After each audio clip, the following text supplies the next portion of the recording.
Good afternoon, everyone. It's 12 o'clock on Monday, and I want to welcome all of you to this town hall with patients and families of the Northeast Medical Group. I'm Dr. Pratibha Varki. I'm an internist and a preventive medicine physician, and I'm the CEO of the Northeast Medical Group. Joining me today, I have 7 panelists who I will introduce shortly.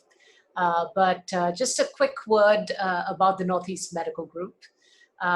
First, I want to thank all of you for interacting with us for taking care of your needs, both in sickness and in health. As you know, we are the physician foundation for the Yale New Haven Health System. And we are located in 3 states, all through Connecticut, of course, but into Westerly, Rhode Island, and Westchester, New York. And we have about 140 sites and about 1,100 clinicians. So let me introduce the panelists. And if we can have the gallery view, I'm just going to have the panelists just wave as I introduce them. We have Dr. Karen Brown, the leader for primary care in the Northeast Medical Group. She's a practicing internist. Dr. Arnold De Rosario, another practicing internist and the Chief Population Health Officer for the Northeast Medical Group. Arnold, if you can just wave. Robert Dickman is our Executive Director for Operations in the New Haven region for the Northeast Medical Group. Dr. Ryan O'Connell, who was instrumental in putting this town hall together, is the Vice President for Wellness and Engagement for the Northeast Medical Group. Dr. Drew Kendler is one of our surgeons from the Bridgeport region. Dr. Lucy Schamberg is one of our gastroenterologists from the Bridgeport region. And finally, Dr. Peter Morgan is a practicing psychiatrist and the chair of psychiatry, representing both YM and NEMG in the New London region. So welcome, everyone. Now, just a quick reminder, we are able to answer your questions through the Q&A feature. So feel free to type in questions related to wellness, COVID, what's going on in Connecticut or our neighboring states or in the country, research that's coming up, etc. We have plenty of time reserved to answer your questions. And we've already received some questions which we'll begin in terms of, asking the panelists. So let me begin with Dr. Karen Brown. Karen, let's just step back and quickly review the common symptoms of COVID-19 and some of the key features of preventing COVID-19. Sure. So the 3 most common symptoms are fever, cough, and a sense of difficulty breathing. Many people describe a central chest kind of burning when they try to breathe. There are many other symptoms. The loss of taste and smell is very specific to COVID. There's not much else that causes it. And so that's one that we pay attention to, but it's not always present. Tiredness, muscle aches, and headaches would round that out. And most people that we've talked to during this experience many of those symptoms. It's really important to protect yourself. What we know now is masks work. There was a study just published at Brigham and Women's in Boston. And essentially, when all healthcare clinicians started wearing standard masks, they stopped getting sick. And so we think it's the same in the community, that wearing a mask helps to prevent us from getting sick, and it also helps to prevent us from spreading any COVID virus if we were to be infected but not know yet that we were sick. So that is the most important. The buzzword is don't share the air. It's a new kind of term, and it really does show we've learned that that's the most important. Social distancing also allows you to not share the air and not participating in activities where there are a lot of people, especially inside. Some of the things that we've also figured out is we know now that uncontrolled diabetes and obesity are 2 risk factors for if you do get COVID, you tend to get more sick. And so it's not something you'd think of all the time, but actually spending a little time to work on some weight loss if you are obese, and getting blood sugar in control. Those two things can make a big difference if you do get sick. So I would put that right up there as far as prevention. It's something we each have control to do. Karen, a quick word on masks. If you can just clarify N95s versus surgical masks versus cloth masks and how effective. Right. So, it's funny that there's not just like one study that shows the difference between these. But what we know is the N95 masks protect the user the best when there are really airborne infections. COVID is mostly droplet infection and not so much airborne. And so in the hospitals now, we have people using an N95 mask in the ICUs and in the wards where they're taking care of patients with COVID. But many of our clinicians and staff members are wearing a standard kind of surgical mask, the kind with the little pleats, that are also very effective at preventing them from giving COVID to anybody if they were unknowingly infected, and very effective at preventing them from catching it. So you'll see in most of our ambulatory offices and other things that we're wearing standard surgical masks. The cloth masks work pretty well. They're not quite as good as the medical masks. And if you have a way to, order them on Amazon, or you have it, you may get a little, good effect from it, a little advantage, but they're also kind of less wearable day in and day out. So I think, I wouldn't discourage anybody from wearing your cloth mask. I think it really helps. The one thing we see with masks all the time is people are always touching them. And, it turns out even the masks that are working, there's virus on both sides of the mask, right? It's just not going very far. So if you are wearing a mask, wherever you are, just, make sure you're touching it from the edges, not adjusting it constantly on your nose, taking it on and off by that midsection, because that'll help it to be more protective to you and others as well. Thank you. Robert, could you speak a little bit about our offices and the protocols that we're using to ensure that offices are cleaned between patients and that it's safe for patients to come back? Yeah, absolutely. So all of our locations, including our walk-in locations, have been open since June 8th. Some were open before June 8th, and some, very few, never closed at all during the course of the pandemic. But we are now open again. If you have not visited us since our transformation and reopening of the sites, you'll notice some differences in the offices that you've been to. First and foremost is screening at the entry point to our offices, and in some cases in the lobby of the buildings that our offices are located in. These are symptom checks, travel questions, temperature checks. And once you're screened around COVID symptoms and for your temperature, if you are positive, then the staff contacts your physician to see if you should be taken into a room because there's some other underlying cause for the temperature or the symptom that is known, or we will connect with you via a phone or telemedicine visit, video visit. If you pass the screening, then you're taken either directly into a room, an examination room, or for a brief stop in one of our reception areas. You'll notice there that our reception areas have been reorganized. There are fewer seats. The seats are spaced 6 feet apart. We've removed magazines and other paper products that may cause spread from folks touching them. You'll also notice plexiglass barriers between you and the staff members, floor placards and signage that reinforce social distancing while you're in the space. As mentioned by Dr. Brown, masks are required right now for all of our staff members and for all of our patients. If you arrive without a mask, we will be happy to provide that to you. In the offices, we are running an enhanced cleaning schedule. It's implemented at all sites.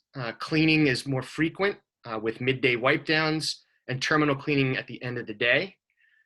Those cleanings, working with our landlords and our contractors, are confirmed. We've confirmed that we're using the proper EPA certified disinfectants. Our sites are inspected by our managers. we're utilizing our Yale Health System facilities guidance, as well as outside consultants working with the system to confirm that we're doing these cleanings appropriately and to ensure that we're in line with CDC guidance. We're also having the staff clean between patients. We have a disinfectant product, Cavicide, that comes in pre-moistened wipes that is used between patients. All of the surfaces in the room are wiped down, and when those surfaces are then dry, we're ready to bring the next patient into the room. I mentioned earlier that you can be seen by telemedicine, and really the most effective modality that our clinicians prefer to use is televideo visits. We've been successful with televideo visits. We've had 73,000 individual patients complete over 117,000 visits since March. We also have an on-demand video service that runs 8 to 8 Monday through Friday and 8 to 2 on weekends.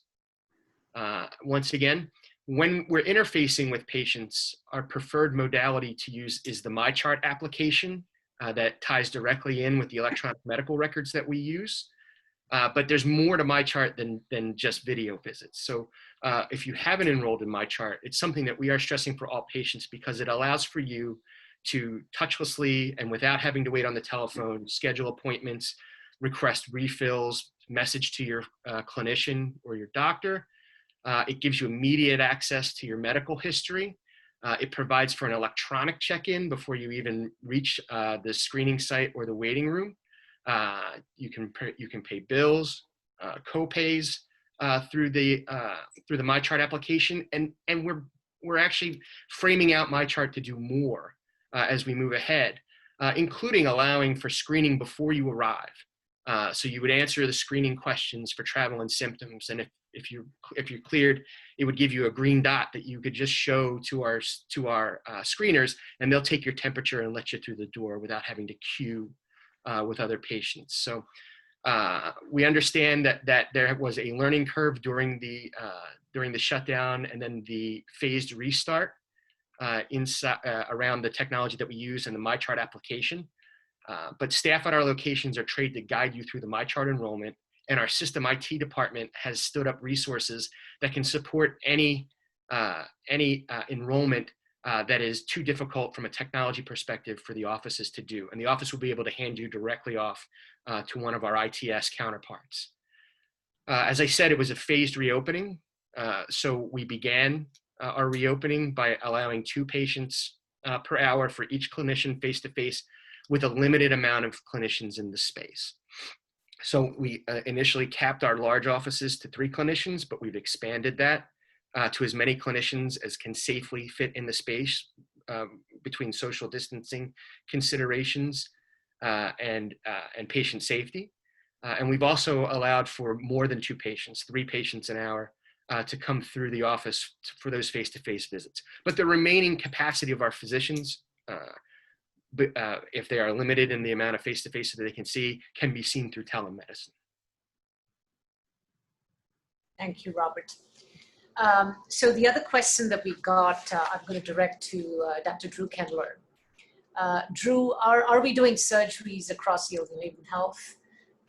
What are the volumes looking like right now? If I'm a patient that needs surgery,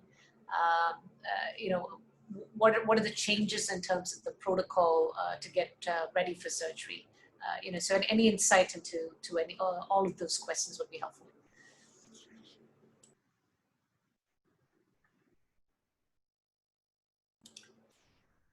And Drew, the question was raised to you. I don't know if you can hear me. You're on mute, I think. Hi there. Can you hear me now? Yes, that's right. Sorry about that. Hi. Thanks for that question. So we're at about 92% pre-COVID-19 levels now in terms of our surgical volume across the Yale New Haven Health System. So we're getting pretty close to where we were prior to the pandemic commencing. In terms of some of the safety issues, the biggest one to highlight today is the fact that all of our elective surgical patients are being tested for COVID-19 1 to 3 days prior to admission for their elective surgery. So I think patients can feel very reassured that they are obviously COVID-19 negative prior to going in for their elective operation. And equally important, anyone that preceded them will have been tested and will have been COVID-19 negative prior to their operation as well. Great, thank you, Drew. Anything you're observing in terms of, one of the concerns is, do I wait for surgery or do I come in now, particularly given, what's going on with COVID? Can you speak a little to that and what we're observing in terms of the acuity of conditions that we're seeing? Sure, yeah, that's another good question. I think across the system, all of the surgical subspecialties are kind of seeing now an uptick, obviously based on the numbers, of elective, semi-elective surgical procedures. And I think that's the right thing to be happening. Apropos my previous comments, there are safety steps in place, the COVID-19 testing obviously being the most important, but also the PPE that all their caregivers will be wearing and utilizing, as Dr. Brown spoke about, that ensures that the whole process now is done under pretty vigorous regulation, and the safety features are working to protect not only the patients, but the personnel, the caregivers across the system. And I think that's really important, that patients should feel it's now appropriate and timely, actually, to go ahead in any case that was delayed from the spring when the pandemic started. They can feel very reassured that they should reschedule that with their provider, given my previous comments. Drew, a question that just came up is, are visitors allowed to accompany patients getting surgery? They are, but not in the physical plant. They obviously have a schedule at the different sites where they can obviously drop off their loved ones, and then the nurses will give them instructions in terms of timing and using various ways of communication, whether it's text messaging or family touch, we call it, to keep them abreast of what's going on intraoperatively, and then when it's appropriate, after the operation has been completed, we have people, caregivers available to escort those patients safely back to their loved ones. Karen, let me just ask you a question just to expand further on the visitor question. What is the visitor policy across our different hospitals at this point? Right, so during the real surge of COVID, the hospitals had to limit any visitors at all. And that was for the safety of the visitors, to help prevent community spread, and also so that our healthcare providers could really focus on a very, very difficult situation. As the rates of COVID have gone down, it's really clear that visitors are important to patients, and they're trying to do anything possible to reunite those hospitalized with their family. There is, again, a need to make sure that visitors are screened, and so, and that takes time to let people in, and we don't want big crowds at the front of our hospitals. And so at this point, we've opened up visitation. The different hospitals have slightly different phases. It's preferentially for those patients who've been in the hospital the longest, end of life, and some other select reasons. And we anticipate, if COVID rates continue to remain stable and go down, that visitation will be further opened. Great, thank you. At the height of the pandemic, mid-April, we had close to 800 patients across the system that were admitted to our hospitals. Very pleased to say that as of yesterday, we have only about 18 across our hospitals. So it's been a remarkable story of recovery. And frankly, all the efforts that the community put forward in socially distancing and wearing masks to prevent. And I'm certainly proud to be a resident of Connecticut, as we have one of the lowest rates in the country. So let's keep doing what we've all been doing. Let me ask a question of Dr. De Rosario. Arnold, tell us a little bit about annual wellness visits. What are these?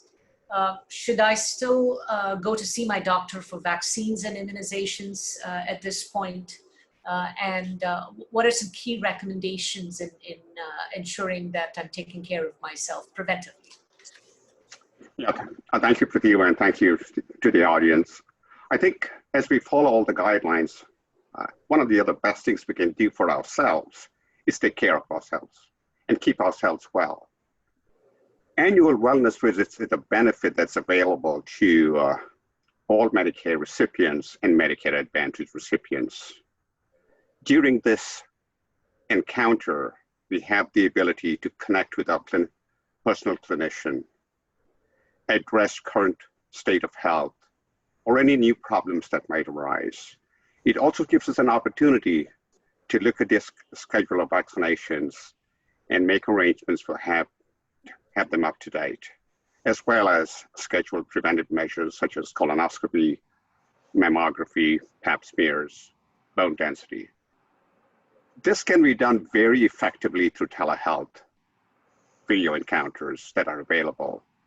We understand there have been some difficulties, and Robert Dickman addressed this. They are working extremely hard to make this experience seamless, and we do expect this to change. In the meantime, our staff are available to help and coach you. We also understand that if your only option is to have an in-person visit, we can accommodate you. You'll be clearly limiting the number of inpatient visits or in-person visits in the offices to enhance the safety of our patients and healthcare workers. But we are here to meet your needs. Whatever your needs are, feel free to call us, whether it's your primary care physician or specialist. We are in the new normal. Telehealth is here to stay. I'll share a personal story. We had a new grandson 3 weeks ago. The first 2 weeks, our only encounters were through video chats, and we were grateful to have that technology available, given the restrictions. I think it's really important that you take the time to schedule your visits. I can tell you personally, we too miss those personal encounters where we share our personal stories and address your healthcare needs. But this is an opportunity. You need to know that we're here to serve you in any way we can. With respect to complete physical examinations, annual physical examinations that relate to patients under commercial insurance or Medicare Advantage, these need to be done in person, and we certainly can accommodate you. I also want to mention that Medicare Advantage patients have this benefit in addition to the wellness visit. If they have a telehealth wellness visit, they do not lose the opportunity to schedule a complete physical examination and address all their needs later. Thank you. And we've been seeing several thousands of visits a week. In fact, I think we're close to about 65% of our baseline in terms of just face-to-face encounters, and close to about 87% in terms of our overall outpatient encounters. So it's really a combination of face-to-face and telehealth. But the key thing is to ensure that if you have questions, if you have issues that you want to address in terms of either health or wellness, we're available to take care of that. On that note, Karen, let me ask you a question. Is it safe to go to a dentist currently? What do you recommend in terms of cleaning and if one has caries or any other dental issues? Yeah, I think right now in Connecticut, it's a really good time to catch up on care that you had to skip during COVID. Whether that's your colonoscopy, an elective surgery, a physical exam, a mammogram, or a preventive dental exam. I myself just visited my dentist last week. The office sure looked different. I guess ours looks pretty different too, but I've kind of gotten used to the new normal. I felt very safe. I don't know if we had a resurgence or if I were in another state that I would say the same. I think that right now is just a particularly good time where the overall community rate of COVID is low here. Thank you. So on the note of colonoscopy, I'm going to ask Dr. Lucy Schamberg, what's going on in gastroenterology? Are colonoscopies back? What are the differences that patients need to expect as they come in for their procedures? Well, thank you for the question. And yes, colonoscopies are back. So in the height of the pandemic, all of our elective procedures were on hold and being delayed due to the safety of our patients. But now that the cases of COVID are down in our state and all of the measures that we've taken, which we've talked about, we now feel that it's safe for patients to come in, get your colonoscopies, get screened for colon cancer, and we do not advise delaying it any further. As physicians, we always weigh the risks and benefits of everything. And at this point, I feel like the risk of delaying screening for colon cancer is more than any minimal risk of exposure to the virus, which, we've really taken so many measures to prevent in our patients. Colonoscopies are one of the main modalities we have for colon cancer prevention. We recommend it for most people that don't have a family history, starting at age 50. For African Americans, we start at age 45 now. So I do urge everybody to come in, get your screening done. Don't delay it any further. There's really very minimal risk at this point. With all the measures that we're taking. We're really protecting our patients with all of the sanitation protocols in place. We are double masking, when we do our procedures. We are having people get tested for COVID 2 to 3 days before their elective procedure. So essentially our endoscopy units are COVID-free. Which is really great, and it's and we would do that, but still keep all of our sanitation measures at full throttle to make sure that everybody's really protected, both our staff and our patients. Most of the visitors are just like the surgical procedures are dropping off and picking up at our front doors, and we have our nurses are very great at contacting patient families when it's time to be picked up.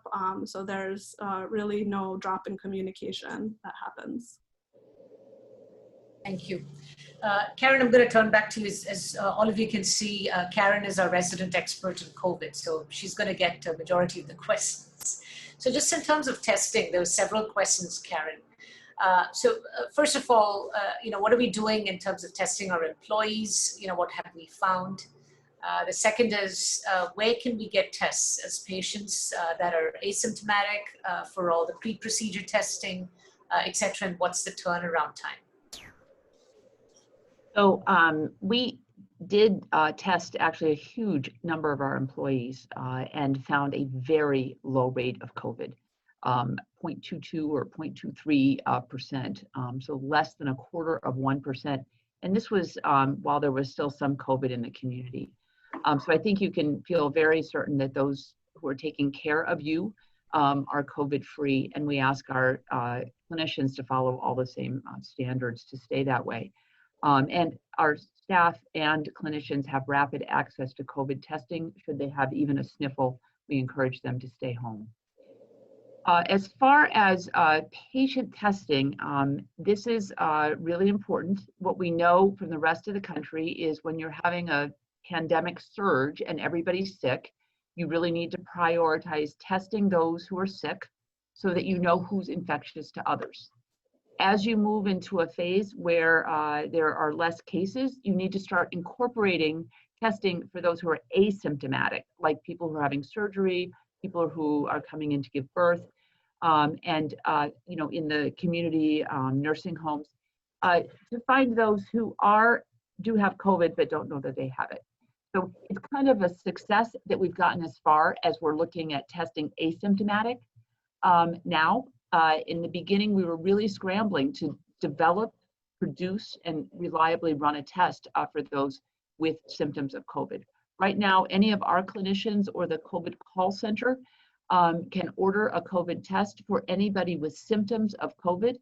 That is essentially covered by your insurance, or the state is paying for those who do not have insurance. for a quick COVID assessment and test.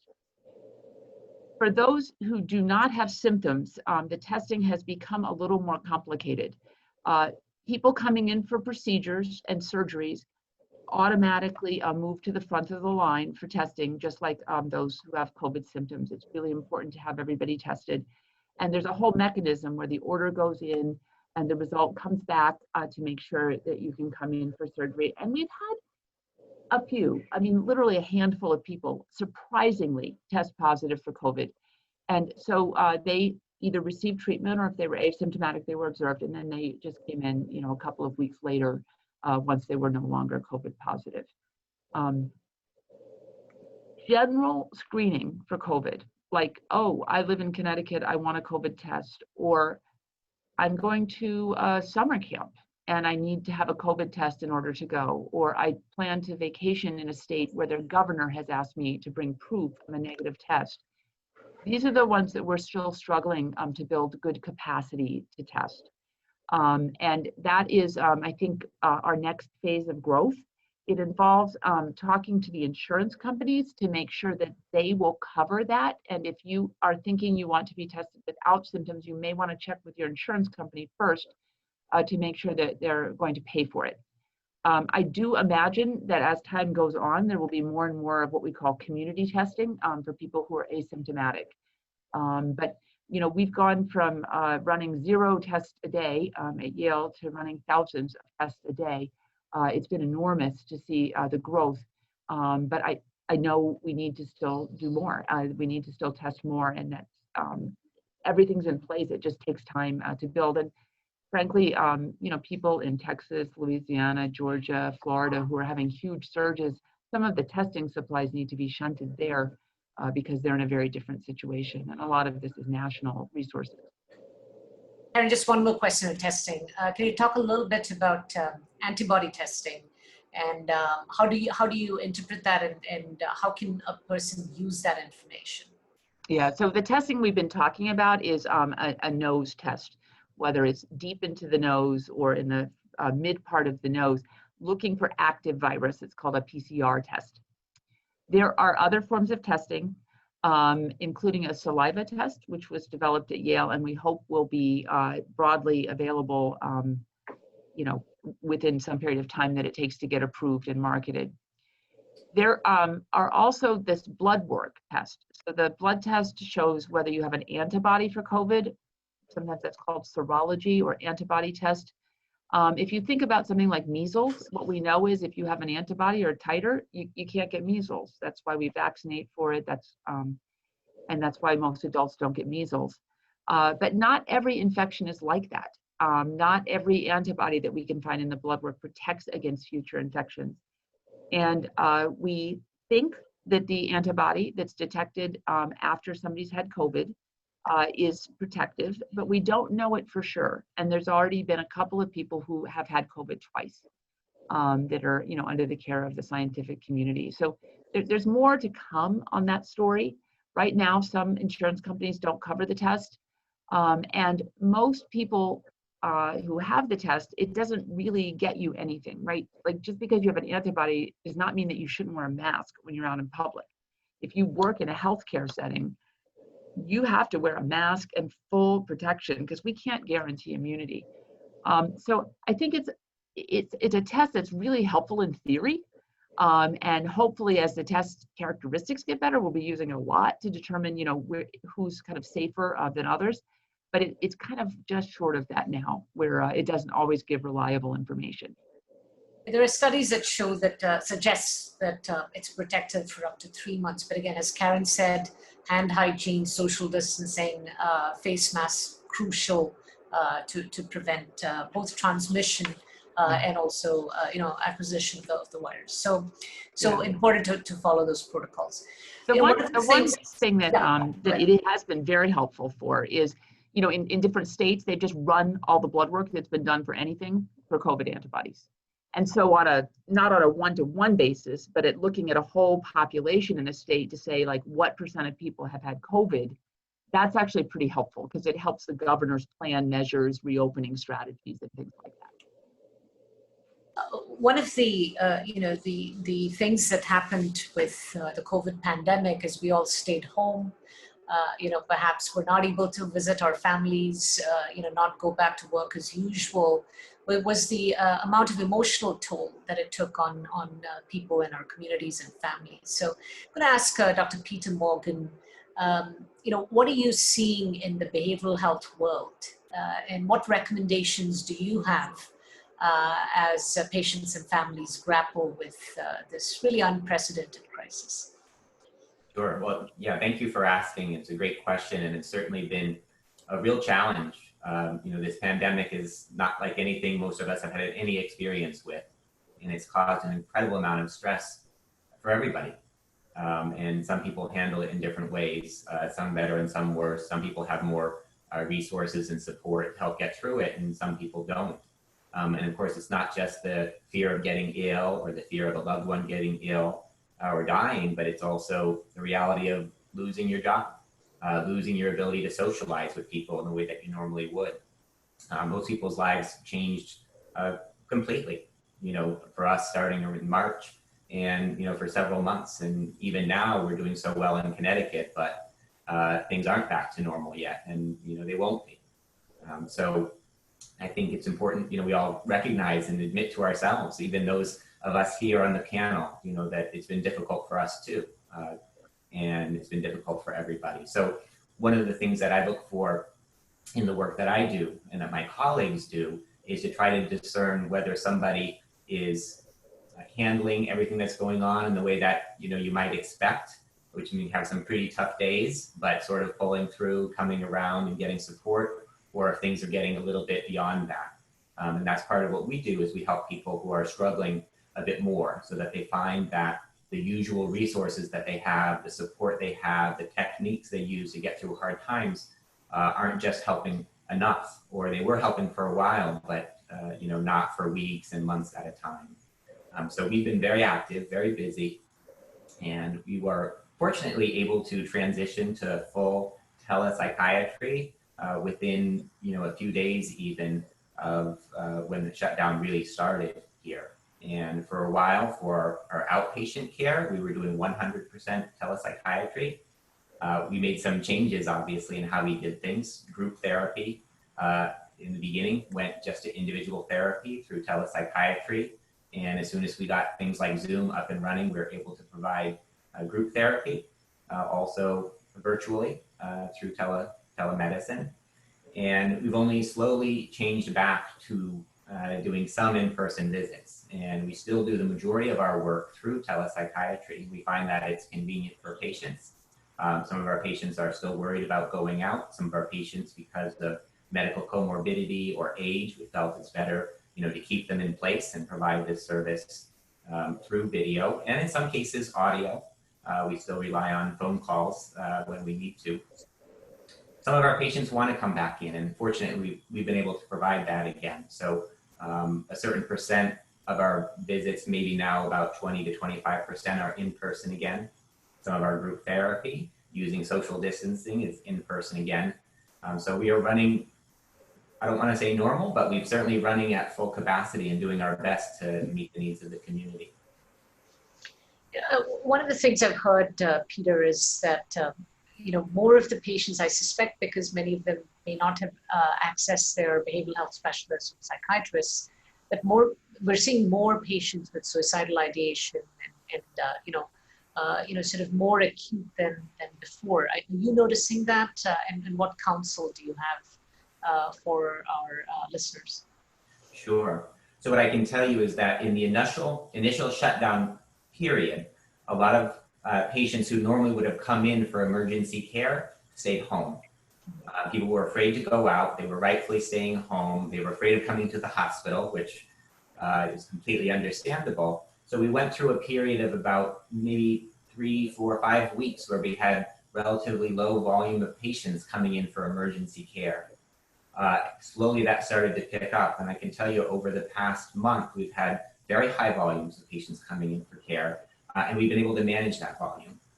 So we've been working extra hard, and we've been doing things to make sure that we can accommodate the patients that come into our emergency departments, get them into the hospital if they need it, get them into our intensive outpatient program if they need it, and do it in a timely fashion. So we encourage people to come forward if you are struggling. It's certainly, like Dr. Brown said before, this is a good time. You know, things are going well in Connecticut right now. This is a good time to take care of your healthcare needs.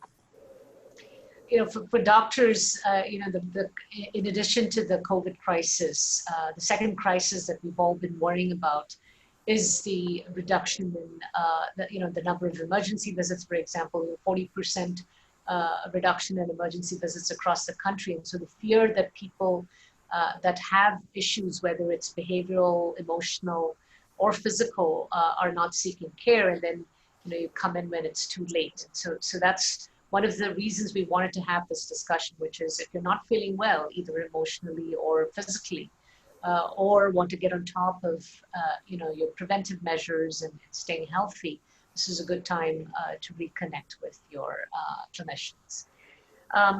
One of the questions I got, and I'm going to take the first half of the question, and then I'm going to ask Karen to respond to the second half, which is, what about employees who travel out of state for vacations? What's the best course for returning to work? Do you call the HR department of the institution or occupational health?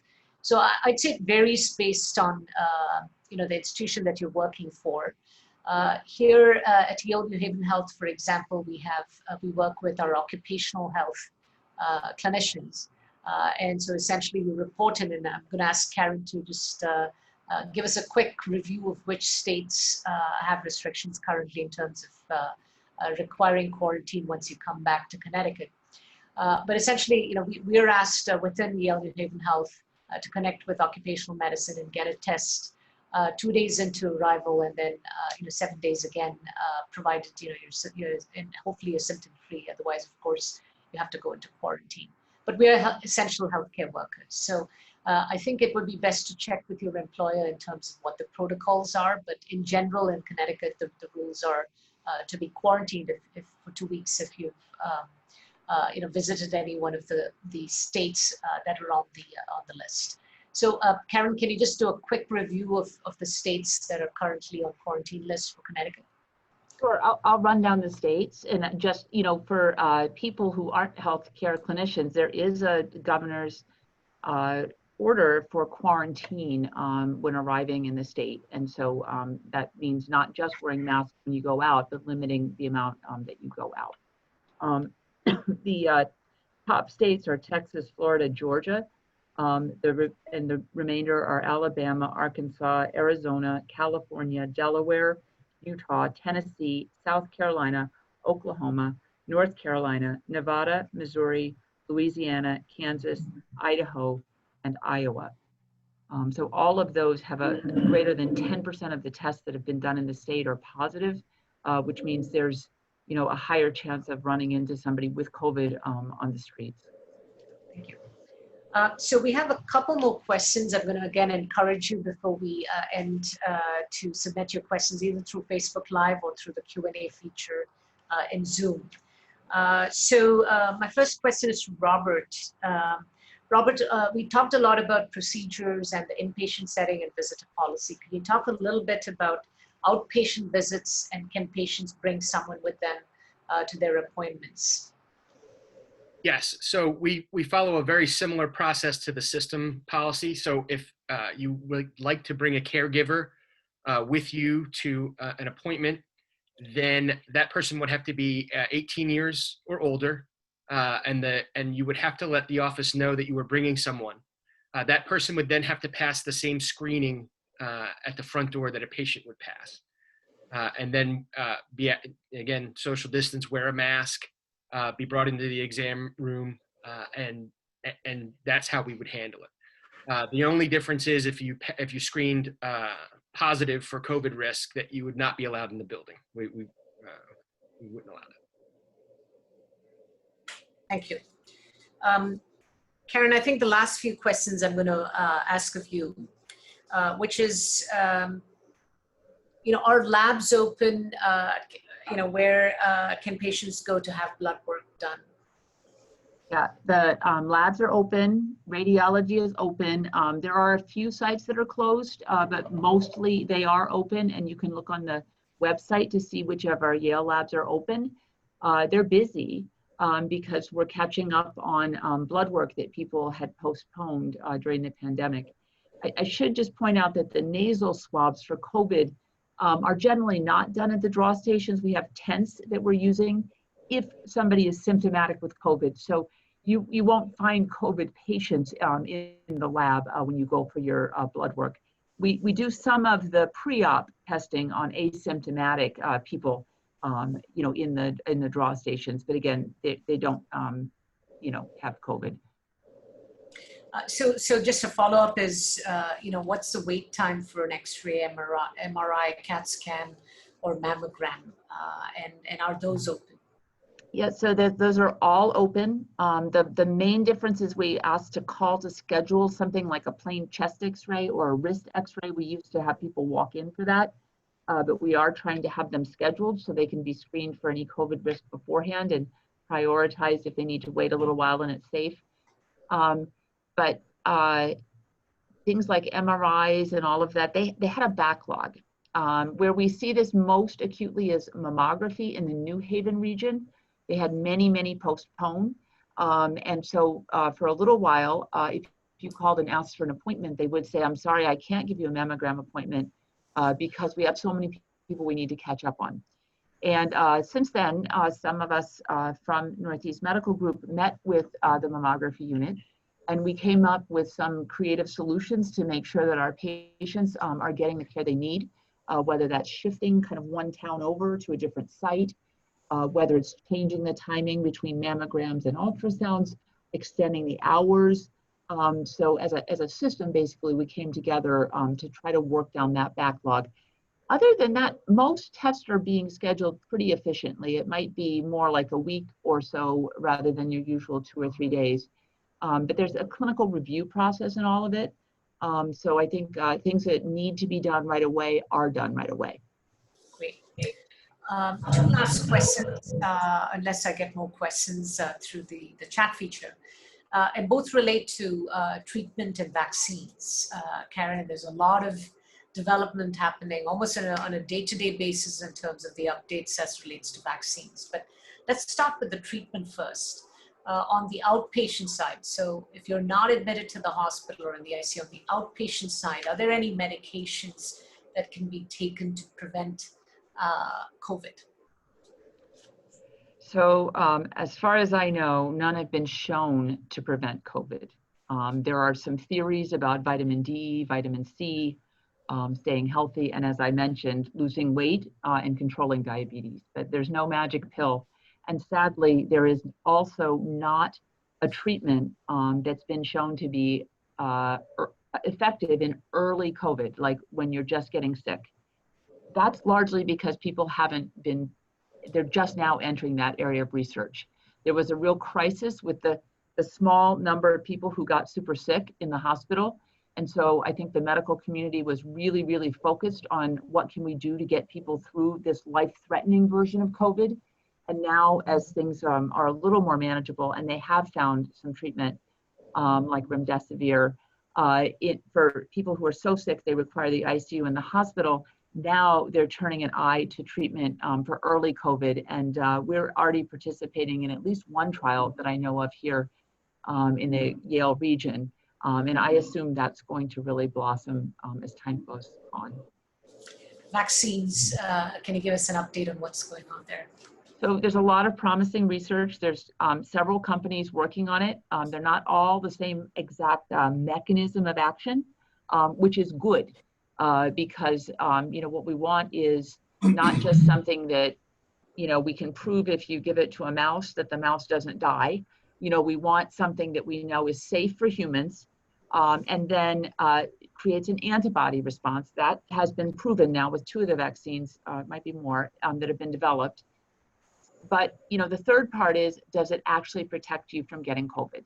And that's the kind of real world and more advanced trials that will be coming up in the near future. It looks good, it looks promising, but there's timeframes that are being promised, and I think they're more a hopeful timeframe than a clear absolute timeframe. So my last question is, it's summer, we all want to be out on the beach. What recommendations do you have to keep us COVID-free? So, outdoors is always better than indoors. And so things like beach, bike riding, hiking are really good activities, even with other people. But, if you're not with somebody who's part of your normal day-to-day life, a mask may be helpful. Certainly 6 feet of distance is helpful. And I would not be a good primary care doctor if I didn't tell you to wear sunscreen and stay hydrated, in addition to being concerned about your COVID risk. Great. Well, thank you all for joining us today. I hope this has been helpful. A recording of this video will be available on Facebook if you follow the Northeast Medical Group link. And again, stay safe, enjoy the summer, and look forward to our next town hall. Thank you, everyone. Thank you.